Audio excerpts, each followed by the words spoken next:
할렐루야, 하나님께 영광 돌립니다. 오늘부터는 로마서 5장으로 갑니다. 우리 한번 기도합니다. 영광과 감사와 존귀가 하나님께 있습니다. 로마서의 말씀들을 사모하게 하시니 감사합니다. 눈을 여시고 귀를 열어 이 말씀에 깊은 것들을 깨닫게 하시고 전하는 종을 낮추시며 겸손하게 하나님의 말씀의 수종자가 되게 하시고 듣는 모든 죄 백성들 가운데 은혜의 역사, 응답의 역사가 있기를 원합니다. 예수님의 이름으로 사모하며 기도합니다. 아멘. 오직 믿음으로, 예수 그리스도를 믿음으로 우리가 구원에 이르는 것을 믿습니다. 예수님 외에는 하나님의 공의를 만족시킬 수 있는 율법의 요구에 응하시고 우리의 구원을 온전히 이루실 분은 예수님 외에는 없습니다. 믿은 이후에 우리의 행위가 중요하죠. 그러나 구원과 관련해서 사람들의 행위는 의미가 없습니다. 왜 그러냐?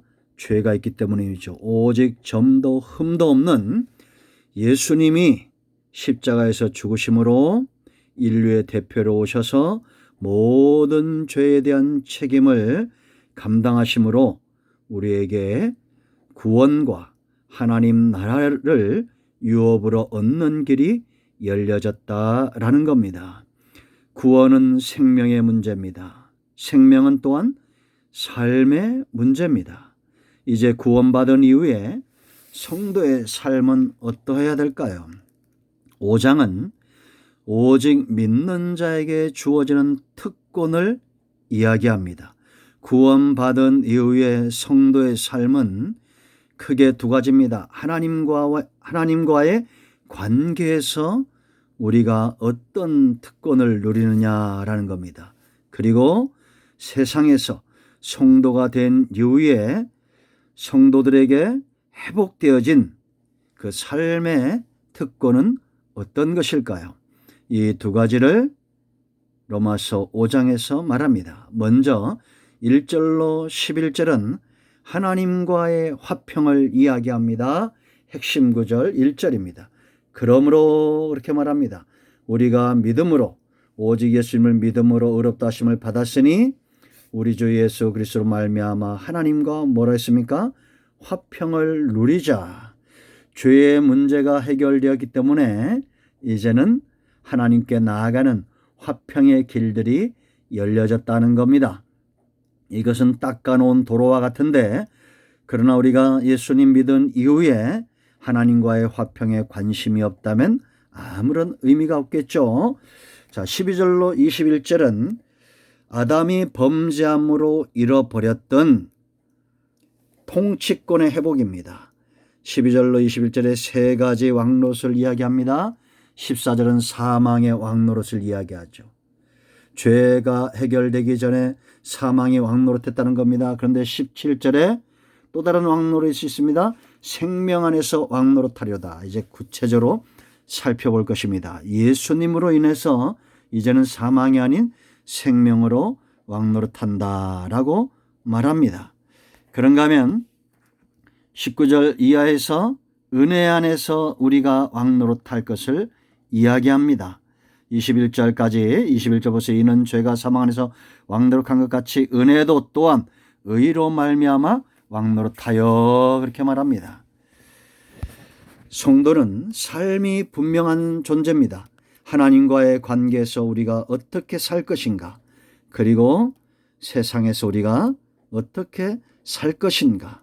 삶은 생명 있는 자들의 몫입니다. 죽은 자는 성경이 말하는 영적으로 예수를 믿지 않고 거듭나지 않고 죽은 자는 하나님과의 화평에 대해서 관심이 없을 겁니다.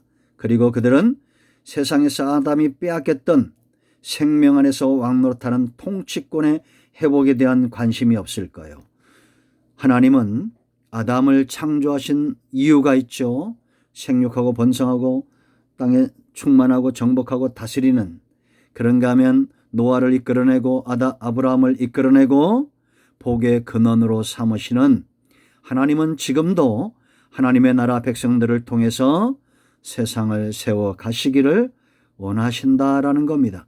하나님의 나라가 확장되어지는 겁니다. 이 하나님의 나라에 백성된 자들은 마땅히 하나님과의 관계에서 분명한 삶의 태도를 중요시 여겨야 할 것이며, 세상에서도 맡은 바 우리의 사역들을 회복된 삶과 사역들을 충실히 이행해야 될 줄로 믿습니다. 이제 우리가 예수님으로 인하여 의에 이르고 생명을 얻었다는 것은 우리의 관심과 우리의 모든 힘을 다하는 것들이 달라졌음을 우리가 인정해야겠습니다. 이제 1절부터 구체적으로 말씀들을 살펴보겠습니다. 크게 두 부분으로 나누었죠. 1절로 17절 하나님과의 화평을 말하고, 12절로 21절 왕노릇하는 통치권의 회복에 대해서 다루고 있습니다. 이 부분들을 구체적으로 살펴보겠습니다. 자, 먼저 1절로 갑니다. 그러므로 우리가 믿음으로 의롭다 하심을 받았으니, 의롭다는 것은 구원을 이야기하는 거죠. 우리가 구원받았다는 것은 하나님께서 우리를 의롭다 칭하셨다라는 겁니다. 그렇다면 우리는 어떻게 살아야 됩니까?